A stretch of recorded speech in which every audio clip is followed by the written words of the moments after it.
Hello, my name is Becky Gertis, and I'm the Community Outreach Specialist at the Thompson Center for Autism and Neurodevelopmental Disorders. Besides the role I play as a professional working with families and other professionals in the community, I am also a parent of an individual on the autism spectrum. It is because of these two diverse roles I play that I truly understand the necessity and significance of great partnerships. The purpose of this training is to provide information about how to effectively build and maintain professional partnerships. This training is intended for individuals with autism, as well as families and professionals supporting individuals with autism, in order to address the large need for successful family and professional partnerships. We know that having a successful support system and team can have a large impact on the life of an individual with autism. Therefore, establishing and maintaining these relationships is crucial. Throughout the course of this training, you will hear from a variety of perspectives. We have several parents who will share their experiences in building professional partnerships to address the need of their children and family. We will also hear from several professionals as they share recommendations on how to effectively team with families to best serve the individual that they are working with.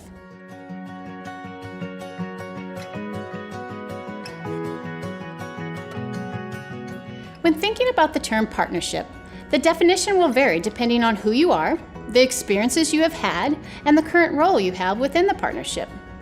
It is important to consider what partnership means to us as we establish these relationships either as family members or as a professional supporting families. The term partnership implies that there is mutual cooperation and responsibility, as at least two people are working together with a specific goal. It is essential for those within the partnership to know their roles within the partnership and work together to identify common goals. Without roles or mutual goals, partnerships can be difficult and a lot less effective. Having effective family and professional partnerships provides a focus on the child or individual with autism that is involved. By involving and empowering families, professionals have the opportunity to make lasting change for that family. It is essential that professionals recognize that each family and individual is unique, and we need to be aware of the strengths and barriers that family has in order to best support them. My name is Tracy Stroud. I'm a developmental behavioral pediatrician here at the Thompson Center in Columbia, Missouri. I work with families who have children with special needs, children with autism or other genetic or neurologic conditions that can be associated with developmental needs. Partnership entails a number of different facets to me. It involves working very closely with the family and with the child. It involves working with other agencies and resources that the family would be involved with, such as school, regional centers, different services that would be available to the family through their insurance, and behavioral services. My name is Scott Shade. My wife Tara and I have a 12-year-old son with autism. His name is Rye. We also have a 10-year-old son named Wyatt. My role as a parent is just really to be a dad. You know, we try to balance schoolwork with the fun things. Our role really as parents is just to guide them and to make sure that they have a safe environment to thrive and to do well. We have lots of partners. We arrived at the Thompson Center about 8 years ago.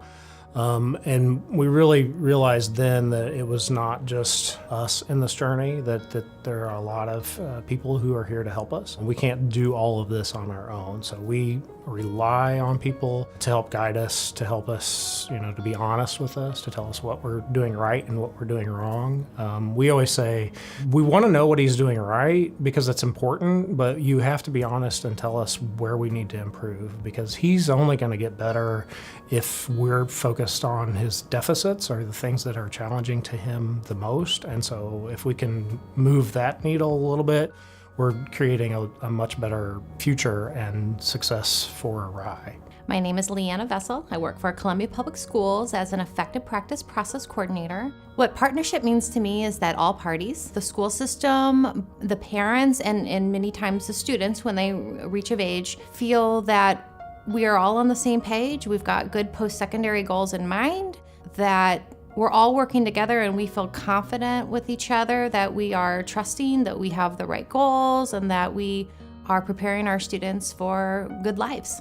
My name is Amy Evans, and as a parent, I am the mother of Joshua Evans, who is 14, who is on the spectrum. I am also the director of ADA and Access at Moberly Area Community College. So as a family member, partnership means listening to what others have to say, It means gathering as much information from others as I can to help my son have the best life he can and the life that he wants. So as a professional, partnership means to me just listening to families and meeting them where they're at, supporting them to live the best life they want to live and the life that their child wants to live.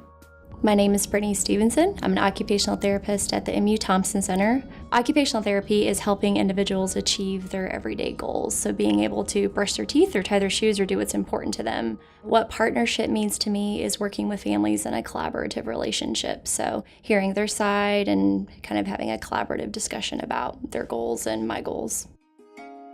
At times, there can be significant barriers that may prohibit effective partnerships. Professionals need to be able to anticipate and address these barriers as they arise to eliminate miscommunications, inadequate services, and struggles that might cause a negative impact.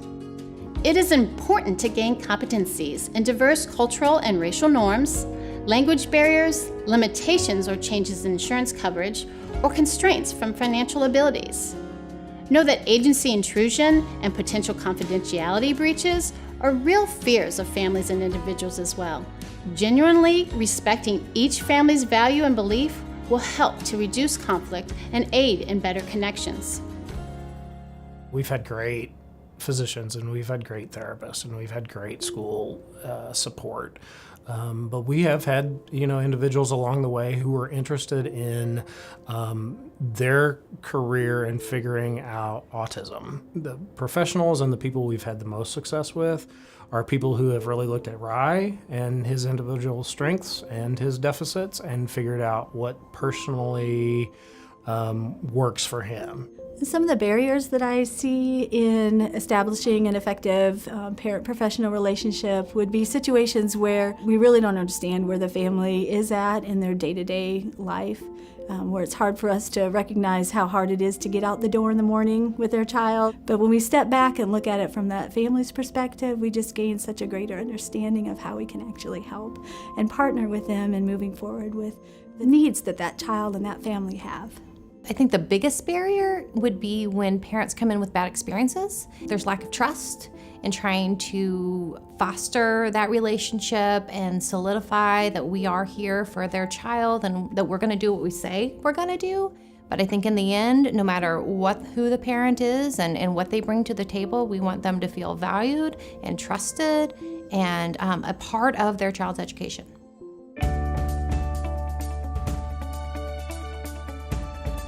Early on when Joshua was first diagnosed, I needed a lot of information. I had been a professional and a special education teacher, but this was all new. This was my child, and so it was a different world. Now I've been in this system. I've been navigating it for quite a while as a family member and as an advocate for Joshua. So now what I really need is a lot more support with knowing how to help Joshua, how to help him learn how to be independent, how to help him learn to be social and appropriate, those kind of things. I feel like it's important to meet families where they are because otherwise your recommendations or your treatment can be ineffective, because if you're recommending something or giving advice in an area that is not important to them or it's not realistic for what's going on in their family or their kind of level of priorities, then it's not beneficial for anyone. I think it's important for people to meet us where we are in our journey. When we came here, we knew that something wasn't right with Rye, but we didn't know exactly what. And my wife is in the behavior development field. She knows this stuff. But when it's your own kid, you have a little different perspective, I think, as she learned. But having people not look too far ahead of where he is or look too far in the past wasn't really helping us. So we have a baseline of where we need to start, and that's right now, and that's right here.